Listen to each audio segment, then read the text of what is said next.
आज मैं आपको जिस अपराध के बारे में बताने वाला हूँ वो भारत में अब तक हुए किसी भी आर्थिक अपराध से बहुत बड़ा है। वो इतना बड़ा घोटाला है कि अब तक हुए लगभग सारे घोटालों का अमाउंट जोड़ लिया जाए तो भी वो इस घोटाले के बराबर नहीं हो सकता। ये इतना बड़ा भ्रष्टाचार है कि दूसरा कोई भी भ्रष्टाचार इसके सामने आपको बोना लगेगा। ये इतनी बड़ी ठगी है कि इसके शिकार हुए लोगों की संख्या कुल ठगी के पीड़ितों की संख्या से कहीं ज़्यादा है और ये लगातार बढ़ रही है।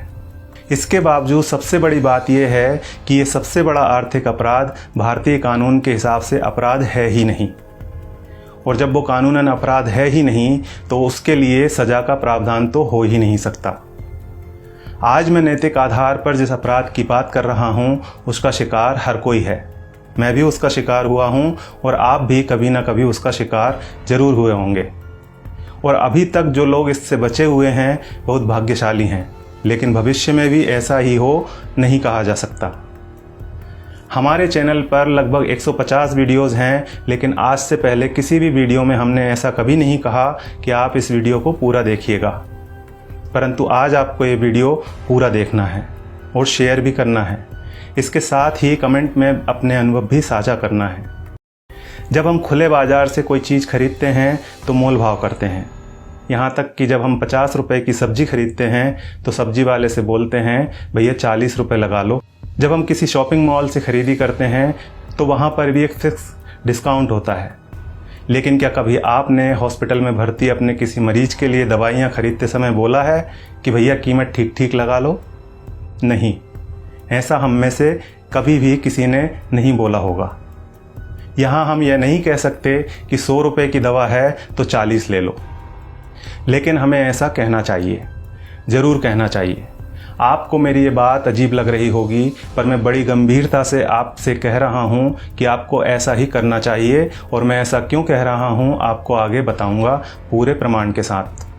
आज मैं आपसे अपना एक अनुभव साझा कर रहा हूं, जिसे देखने के बाद आप जब कभी किसी हॉस्पिटल में किसी अपने के लिए दवाइयां खरीदेंगे तो ज़रूर बोलेंगे भैया 8,000 का बिल है, 4,000 लगा लो। अच्छा चलो 4,200 ले लो। दरअसल कहानी ये है कि हाल ही में मेरी एक बहुत नज़दीकी रिश्तेदार बीमार थीं। वे मध्य प्रदेश के गुना ज़िले में एक जगह है राघोगढ़, वहाँ रहती हैं। मध्य प्रदेश के पूर्व मुख्यमंत्री दिग्विजय सिंह का गृहनगर है राघोगढ़।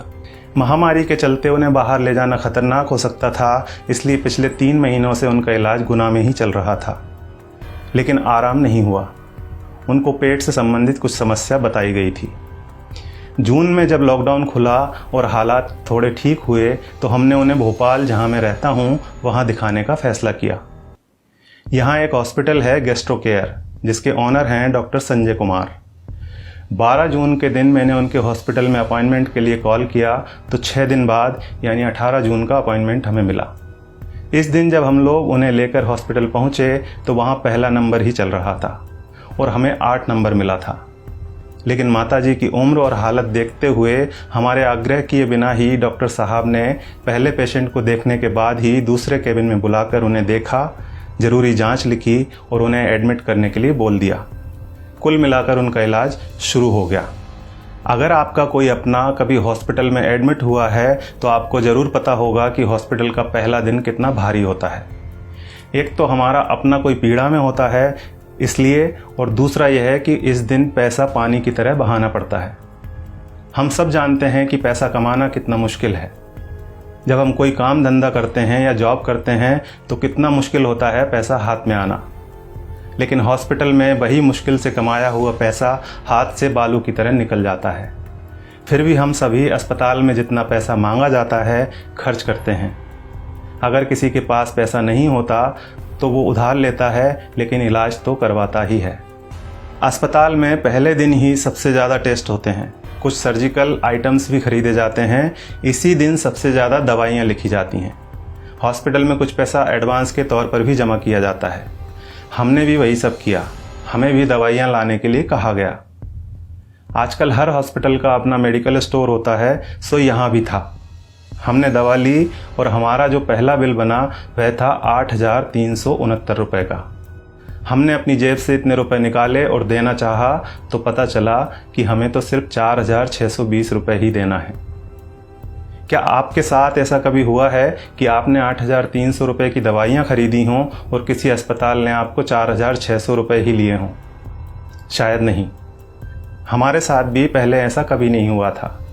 अब यह बिल देखिए, दवाओं की कुल कीमत है 8,369 रुपये, जिसके नीचे लिखा है डिस्काउंट 3,748 रुपये। नेट अमाउंट है 4,600 रुपये, जिसका भुगतान हमें करने के लिए कहा गया।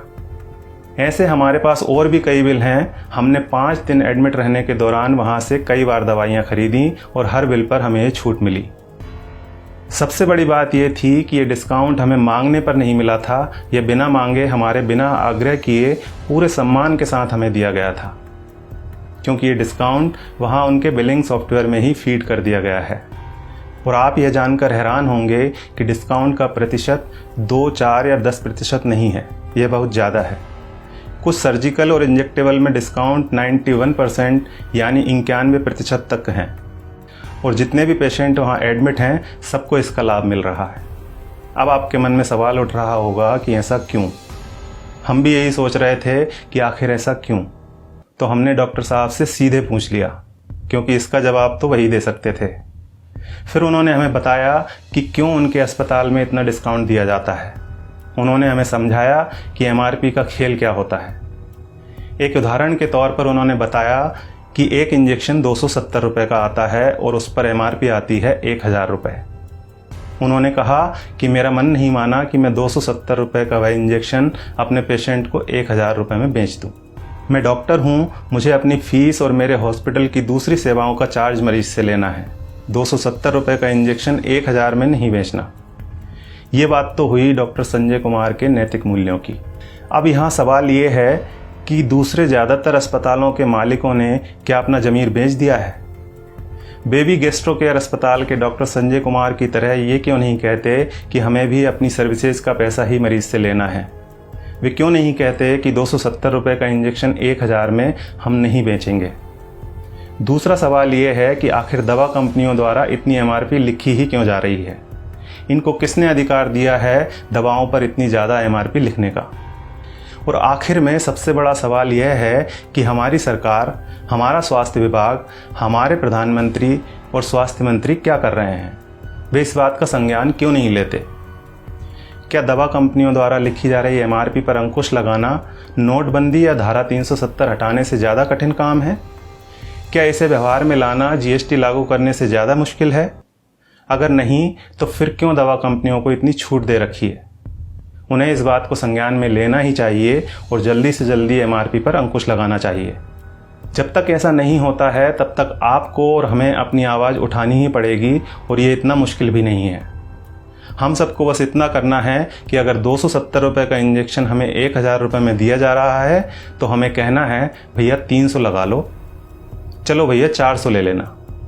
इसके साथ ही एक काम और करना है, और वो ये है कि इस वीडियो को ज़्यादा से ज़्यादा शेयर करना है। धन्यवाद।